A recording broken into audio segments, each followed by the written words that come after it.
Joining me now, Andrew Klavan, host of the Andrew Klavan Show for the Daily Wire. So, Andrew, you're right. The court, they're batting 1,000 this week on some great, religious liberty cases and gun rights cases, which kind of look like no-brainers, but a previous court would not have come down the way they did.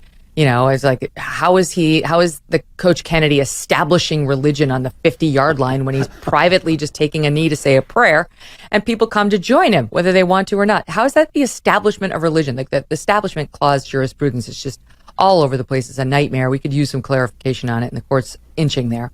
But anyway, talk to me about that moment. And our viewers should know, you used to be a liberal, right? I mean, It's not like you've been some dyed-in-the-wool conservative, your whole life. But it was emotional for you when you heard about Dobbs. Tell us. Yeah, it had been weighing on me more and more, no question about it. I haven't heard anybody else say this, but this is what bothered me about it, is that there's a fundamental difference. Abortion is going to continue. I think abortion is a grave evil. I have come to that opinion over a long time. I was pro-abortion in my youth. I lost an argument with a friend one day, and that just worked on me over the years until finally I changed my mind. And abortion is going to continue in some of the states. Evil is always going to be with us. There's nobody, we're going to have evil institutions. But there's a fundamental difference, an essential difference between a country where evil is done, which is every country, and a country that establishes that evil as a right. Because when you say that evil is a right, you effectively dehumanize the class of people to whom that evil is done. So there's a difference. Slavery was a grave evil, but there's a difference between having slavery and having Dred Scott, where you say that an African American isn't an American, can't have the rights of an American. There's a difference between being an anti-Semite and even having an anti-Semite government and passing the Nuremberg laws that strip Jews of their rights and dehumanize them. When you say that abortion is a right, you take this unborn child who already doesn't have a voice, and you take away any possibility of his having a voice. When you dehumanize someone, he loses that right that we all have, that we all depend on, to say to your fellow human, look at me, I'm just like you, I'm the image of God, you can't do this to me. And more, it began to seem to me that the logic of that dehumanization was working on all of us until, and my friends will tell you, my friends here at the Daily Wire will tell you that I would say to them, I'm not sure this is a good country anymore. I'm not sure that a country where we have to discuss whether it's right to butcher children to change their gender is a good country. And all of it to me was traced back to Roe v. Wade, was traced back to the idea that not only could abortion be performed in certain circumstances, something that I think people should argue about and vote on, but we had a right to do it. And obviously, it was obvious to me that that right would start being, legal, safe, legal, and rare, and would end up with shout your abortion, even if you did it 1 second before that baby was born, because ideas follow their logic out to their furthest point. And it was beginning to just weigh on me. It was certainly a major part of my prayers every day that this country had truly lost its way. And I love this country. I mean, I love this country the way people love their mothers, because this is my mother country. I mean, this made me everything I am. It gave me everything I have. It has allowed me to fashion an independent personality in a world of conformity. And I'm an artist, so that matters a lot to me. And yet I felt it had gone terribly, terribly wrong. And so this decision, the minute I saw it, I mean, my heart just exploded, because the minute I saw it, I thought, this doesn't make us a good country. It opens the possibility for us to be a good country. It means that evil will be done, but we are no longer evil. We are no longer saying that this child cannot make an argument, that no one can stand up for this child and say, look, it's a human being, treat it like a human being. Because, that to me is the only argument we're having. We're not having arguments about a woman's right. We're not having arguments about health care. We're having an argument about whether or not an unborn child is a human being. And, I think there's a little leeway to make arguments there, but not as much as you would think, and certainly not going anywhere near, 16, 18, 24 weeks. That's ridiculous. And so we're arguing about the humanity of this child. And when you say at the highest level, this is beyond argument, this is beyond vote, you've made it so that, justice is supposed to be blind, it's not supposed to be mute, but you've essentially ripped out justice's tongue, because that's the argument we all use. That's the foundation of the golden rule. It's look at me, I am the image of God, I am your image, you have to treat me as you would be treated. And they took they stripped babies of that right. And in doing that, to me, they stopped doing evil and became evil. And it touched all of us, and it has changed our culture in a million different ways. I mean, I won't, but I could go on and talk for an hour on the ways that I think that has changed our culture for the worse. And this opens the possibility that we can begin to climb out of that. And that, to me, is a beautiful thing. I mean, a beautiful thing. I did not want to, I'm getting up there in age, and I did not want to walk out the door, leaving the country in the state, the cultural state it's in now. And I haven't heard anybody else talk about that, but that's the thing that weighed on me so much. That's the thing that I kept bringing to God, and that's the thing that broke my heart when that wonderful decision came in. Wow. Well said. I mean, it's like Lila Rose said the other day. She was on the program reacting to the decision. You know, she heads up Live Action, which is a pro-life group. Yeah. And she was saying, now we have a fighting chance. What this decision does is it's not a total win, but it gives us a fighting chance to persuade people. Before we didn't have that really. You know, it was like we couldn't even get in the fight. Now they're in, and now they have a full-throated opportunity to say this shouldn't be allowed, or this is why you should make a different choice. And I know that you feel this personally because I learned something about you in preparing for today. I knew that you had written all sorts of movies and books and so on, but I didn't realize that you had written the drama Gosnell, the trial of America's biggest serial killer, about Kermit Gosnell, a case in which I have a lot of interest. I was on the air every day when that broke, and it was incredible. It was unbelievable that this guy existed, and serial killer is the right word for him. And in the state of Pennsylvania, and I'll never forget, the big reveal was ultimately that Tom Ridge, a Republican governor who fancied himself pro-choice but Republican, basically allowed it to happen. He had stopped inspections of the Gosnell abortion clinic, and he thought for political reasons that wasn't going to play. And then we later found out that Gosnell was murdering babies in their 9th month in utero in horrific, disturbing ways. The nurses who came out and talked about what he was doing, what he was making them do, they were given immunity so they could be honest about it. Just gruesome tales. And I think that whole case, which you now are so familiar with, that was a bit of a turning point on hearts and minds on this issue. The best scene in that movie, and I can say it's the best scene because even though I wrote it, I took it right out of the transcript of the trial, was when the defense brought on a regular abortionist, a legal abortionist, a non-insane abortionist, and had her describe what she did when she was aborting a child, and it was virtually the same thing that Gosnell was doing. And so the defense was, well, he was just doing abortions, which to some extent was actually true. When I was researching it, I talked to the prosecutor, and she was talking about the voir dire, the interviews of the jurors, and every time she came to a male juror and asked his opinion of abortion, he would say, oh, well, that's not for me to talk about. That's only for women to talk about. Every one of them. They were afraid to have an opinion because they were male and not female, a distinction which apparently no longer exists, but did at that time. And that speaks to what I was saying before about stripping people of their voices. Almost everything the left does, if you notice it, is not an argument. It's a reason why you shouldn't be able to speak. Everything they say translates into shut up, and they've been so effective at it. And the idea that because you're a man, you can't comment on whether the destruction of an infant life is a good or a bad thing is just incredibly corrupt. But that was part of the Gosnell thing. And the reason Gosnell was not arrested is because everybody knew what he was doing, but nobody wanted the taint of what he was doing to touch abortion because it was too hot an issue. My gosh.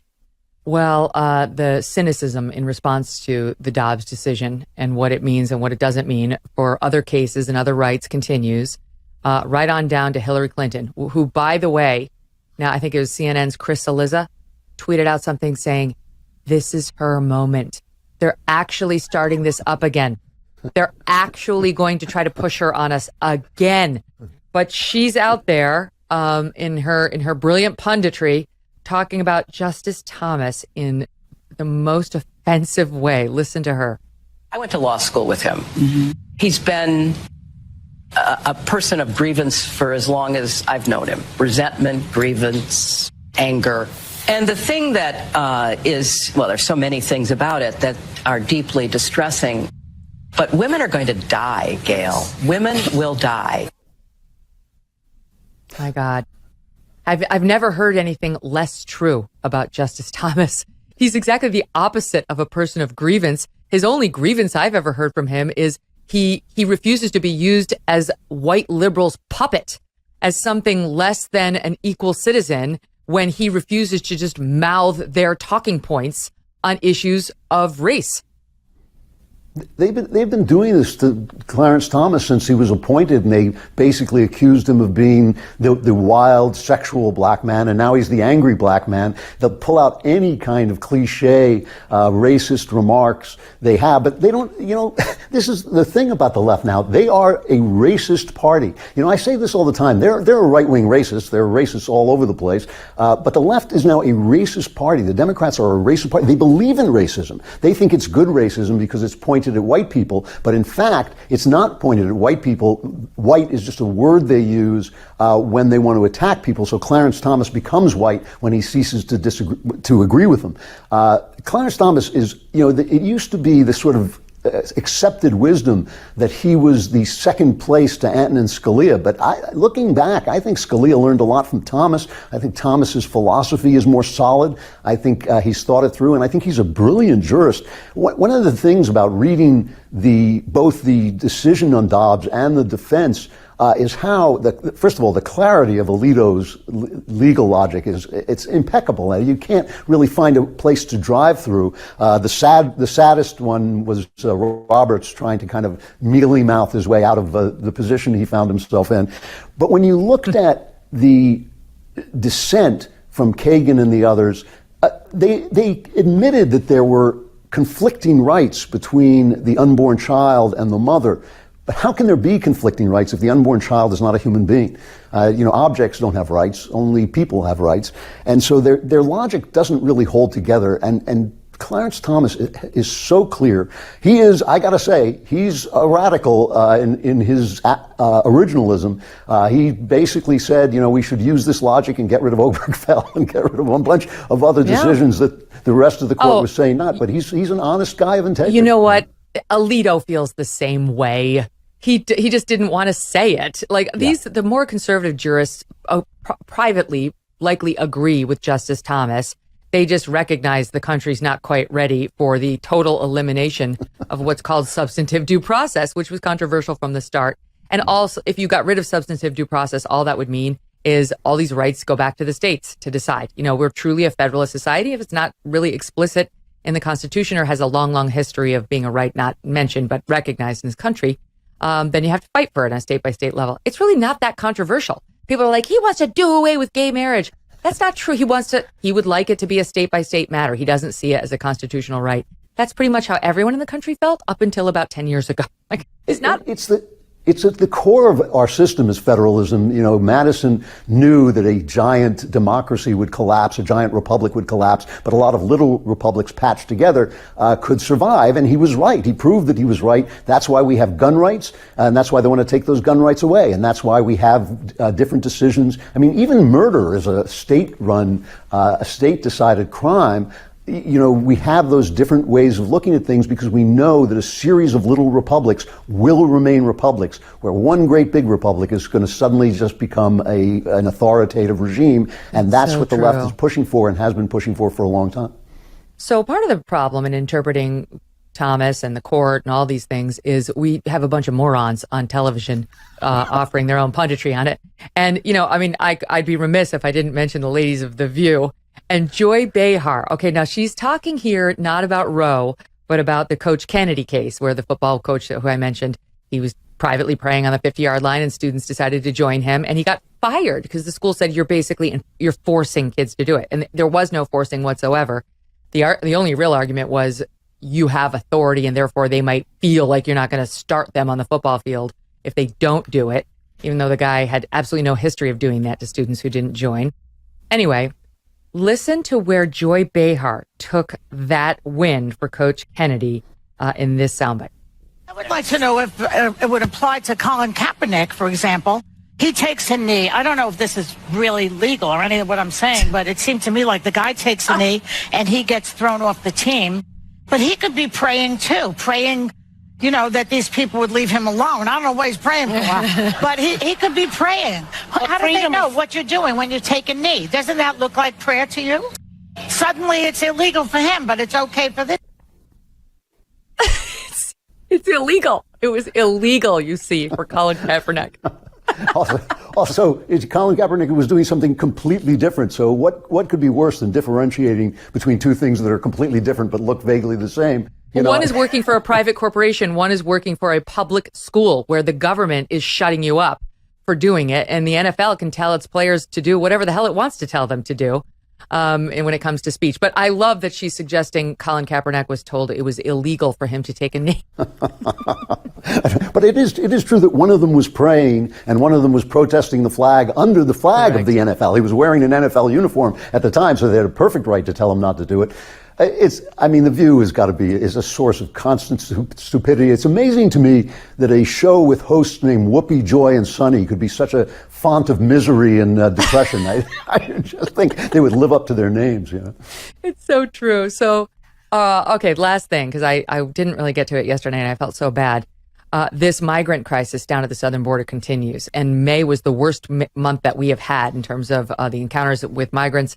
And now we know that 51 people are dead inside of this semi-tractor trailer, 101 degree temperatures. They were left there and somebody was heard moaning and finally they were rescued. No water. To me, there's just a consistency here because the Democrats, they clearly don't care. Now they want us to say, women are going to die. Women are going to die, as Hillary Clinton said. They're all about life, except of the baby. And now they're all about, we're a country that accepts immigrants. We have to improve people's lives. Except they won't talk at all about incidents like this, which border hawks have said all along is one of the reasons why we need to secure our southern border. People will die. They'll die at the hands of illegal immigrants who come across and unleash hell, especially on the ranchers who are down there. We've seen examples of that. And they'll die thanks to these traffickers who couldn't care at all about the people who they are taking across the southern border. Once they have their money, they exploit them. They die. Where's AOC in her little white uniform now? I just do not understand why they are not under more pressure. And this is one of the things I fault the Republican Party for. What is the logic of this? What country doesn't have a border?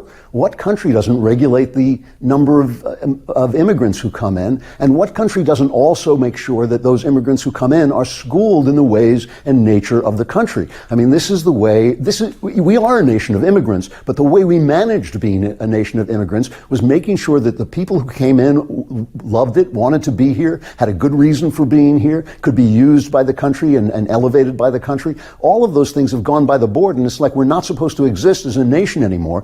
This is part of what Douglas Murray calls the war on the West, this idea that somehow we are uniquely evil. And I think it's the other way around. I think it's unique what America has done, how it's elevated freedom, how it has kept. There's no free man walking on the face of the earth or free woman who does not in some way owe that freedom to American blood and treasure. And I think that that's a remarkable thing, and we should be very cautious of our country. I want immigrants to come in. I want our country to be refreshed. I'm incredibly proud to live in a multi-ethnic country. I love, where I live, there are a lot of multi-ethnic people all together and couples and all that. And I think what an achievement that I saw in my lifetime, that we created a country like this. But no, you don't just take the border down. It's ridiculous. So why aren't the Republicans louder about this? Why haven't they come up with, we had the power when Trump was in office. Why aren't they able to come up and just say, all right, we're going to do this one thing, is we're going to close the border and regulate who comes in, and then we're going to worry about the people who are already here another day. They have this idea that the whole thing has to be solved at once, that there's no compromises that can be made. They blow it again and again. Wow. And it almost is as if, and I'm certainly not the only person saying this, it's almost as if both parties want the crisis to continue because it helps them with their base. But I think it's a shame, not just because of the deaths of the people and the abuse of the people and the women who are constantly being raped as they're brought over by these criminal coyotes, but I just think it's a crime all along, and we should stop it. Yeah, I totally agree. Andrew, thank you so much. Don't stop here. Like and subscribe for more Klavan-y goodness, and subscribe to the Andrew Klavan Podcast.